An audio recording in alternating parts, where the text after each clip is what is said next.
So who do we have here? A teeny tiny creature afraid of everything.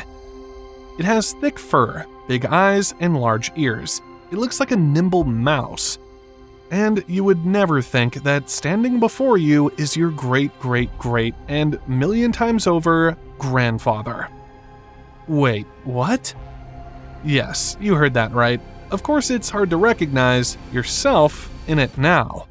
But just imagine, a neighbor of the ancient dinosaurs who managed to outlive them, to surpass them in the evolutionary race, to become the ancestor of advanced primates who eventually became humans.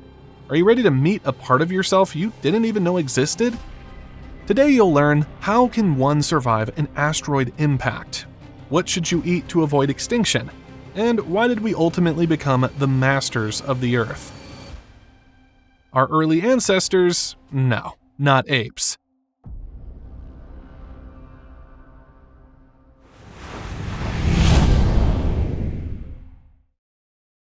We find ourselves in a world 66 million years ago.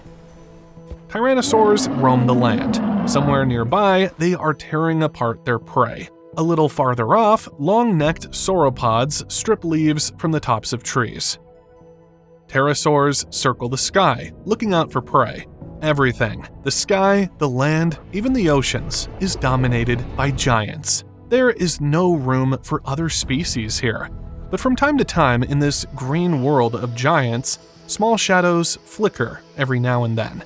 In the dense foliage, you can notice the outline of a tiny snout. It's that mouse again. But no, it's not a mouse at all, and not even a squirrel.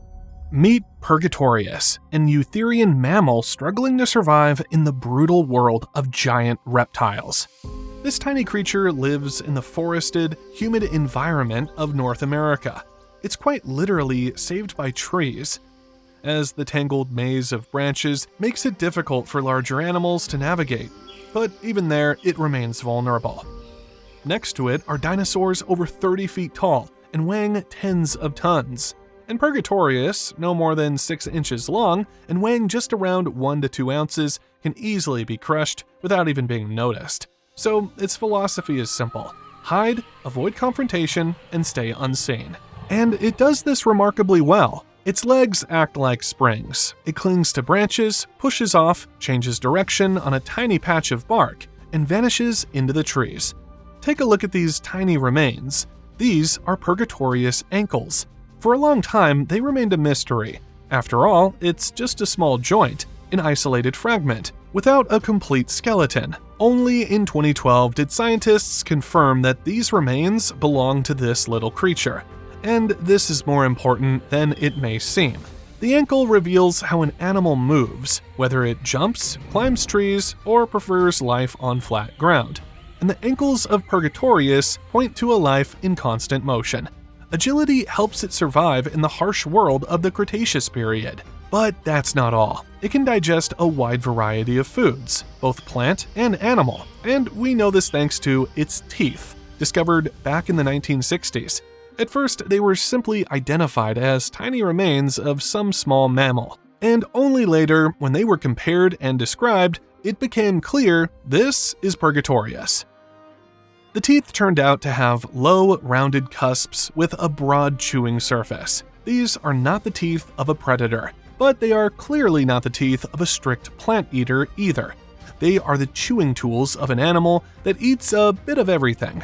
It snaps up insects, then switches to soft fruits, seeds, and young leaves. Anything that can be found and digested quickly, without engaging in intense competition. Most likely, Purgatorius is a solitary creature, socializing only during the mating season. The young are born small but quickly adapt to life outside the mother's womb, to the life of a loner who constantly needs to hide. So, great adaptability, agility, life in the trees. Who does that remind us of? Yes, Purgatorius is an ancestor of primates. But it doesn't know that yet, and it certainly has no idea that one day we'll emerge from their lineage. But literally in a single day, everything changes. On this fateful day, 66 million years ago, there was something wrong with the sky. At first, a single glowing dot appears, too bright to be a star, and moving far too fast to be anything familiar. The dot grows before our very eyes, leaving a hot trail. The air vibrates. The Earth seems to hold its breath. And then, a flash blinds everything around. Billions of tons of soot and ash rise into the atmosphere. The shockwave and heat sweep through the forests. The sun disappears behind a dense veil. It's as if twilight has fallen, and then an endless night. And all of this is because of an asteroid. The impact releases energy comparable to millions of nuclear explosions. Temperatures plummet, photosynthesis stops. Food chains break one after another. The ecosystem collapses. The world of giants did not fall over thousands of years. It more likely collapsed within a matter of months. Mass extinction unfolds rapidly. Species vanish without leaving any offspring. This is a true apocalypse. It seems that everyone is doomed, yet about 25% of life miraculously endures this darkness. And among them are not the strongest, but those who know how to adapt, and Purgatorius is one of them. But how? It is so fragile. In the post-catastrophe world, a creature like this doesn't seem to stand a chance. But after such events, the planet no longer plays by the old rules. Everything that once looked like a weakness suddenly became an advantage. And in this sense, Purgatorius has the perfect combo. This is where something begins that makes it feel surprisingly familiar, because it's all about adaptability. It knows how to hide and remain completely unnoticed. In a world where all survivors roam, gripped by extreme hunger, that is a superpower. Its small size allows it to save resources, quite literally. Purgatorius does not need vast territories or large food reserves. Where large animals starve to death, it can persist for a long time, feeding on scraps of leaves. Purgatorius is not bound to a single ecosystem or a single type of food. When a familiar food source disappears, it does not disappear with it. It notices young leaves. Fine, greens are on the menu today. It spots an insect. Then, some protein meal it is for now. But it doesn't just eat everything in sight. Purgatorius constantly samples and tests what's still edible in this world. Just like a true explorer. In a world where food chains collapse one after another, this kind of flexibility is what makes you resilient. It is precisely such universal strategies that would later make its descendants, primates, and then humans, successful. And what killed the dinosaurs ultimately made us possible. 65 million years ago, Plesiadapiforms, a group of primate-like mammals, are spreading through the North American forests. Purgatorius sits very close to the base of this group. Some scientists even believe it's the earliest form. Multiple Plesiadapiform lineages then spread and diversified in parallel. All belong to the same evolutionary branch that would later lead to apes. Plesiadapiforms are often called the first primates, although scientists still debate whether this label is fair. Technically, these animals do not yet possess the full set of traits characteristic of true primates. In appearance, they resemble squirrels, like Purgatorius itself, though they are not closely related to squirrels at all. In terms of lifestyle, however, they are 100% similar to primates. They grasp branches with equal skill and leap confidently from tree to tree. Over the next several million years, they and their related groups spread across the continents, occupying the forest ecosystems of the New World. Many similar small mammals appear, evolving in parallel. 58 million years ago, North American forests. The Earth has already recovered from the impact. Forests are growing again, and new life is thriving in the trees. The genus Plesiadapis, belonging to the Plesiadapiform group, lives here. In terms of size, these are no longer mouse-like creatures. Their body length is about 20 to 24 inches, and weight is around 4 pounds. That is, size-wise, they are like a small lemur. It lives in the trees and moves through them with great confidence. Short, sturdy limbs, long claws, and a bushy tail. Everything about it is adapted for agile climbing and balance. Most likely, it is active at twilight when it can remain unnoticed. Their ancestors were insectivorous, so its jaws are still capable of hunting when needed. But a shift is already evident. It increasingly favors plant-based food.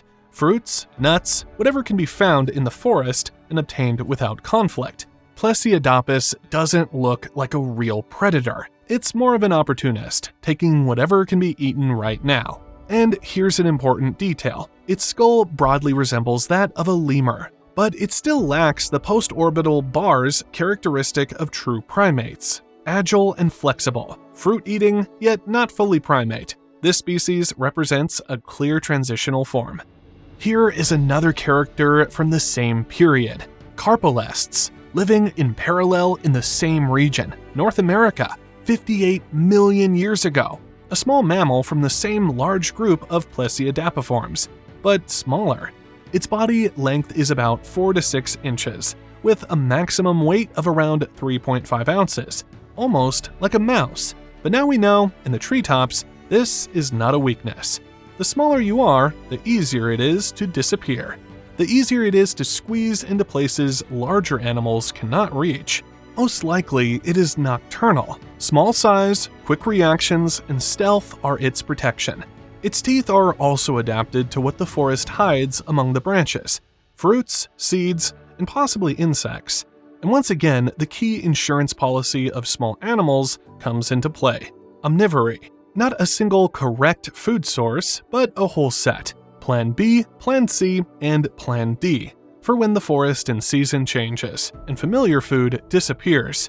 But at the same time, Carpolestes does not become a direct ancestor of primates, or of us. It's too specialized, too perfectly tailored to its particular way of life. Evolution often favors such branches.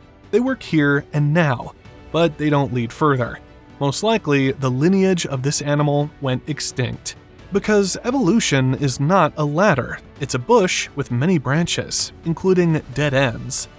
And when we look more broadly, it becomes clear that the development of primate-like forms occurred not only in North America. About 57 million years ago, in North Africa, in what is now Morocco, Altiatlasius emerges. And while the previous forms are more often classified as Plesiadapiforms near primates, Altiatlasius is already considered one of the earliest candidates for the title of the first true primate. And here's where the debate begins. Some see it as a relative of primitive tarsier-like forms, small nocturnal animals with large eyes resembling lemurs. Others view it as an ancient ancestor of future monkeys and apes, and perhaps its vision was already more developed than that of earlier primate-like forms. The lifestyle of Altiatlasius feels quite familiar. It lives in the warm, forested world of the Cenozoic. It most likely hunts in the dark and, like most early primate forms, stays in the trees. It feeds on what the forest provides: insects and fruits, and possibly tougher plant material such as leaves. Once again, the same adaptability strategy.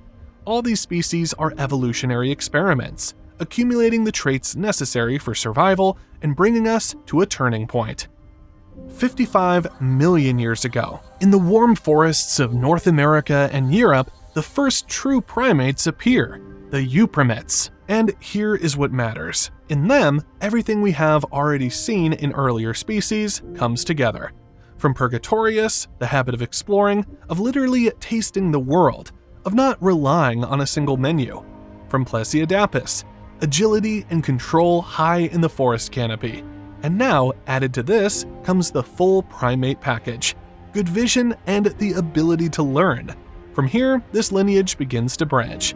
One branch leads to lemurs and lorises, another to tarsiers, and then to monkeys and apes, and from them to us. Yes, these are our true ancestors, through whom evolution, step by step, piece by piece, assembled what would one day define humans. Dexterous hands, sharp vision, the capacity for learning and social behavior, and all of this thanks to the ability to adapt to any conditions. the ability to change along with the world, even when the world changes against you.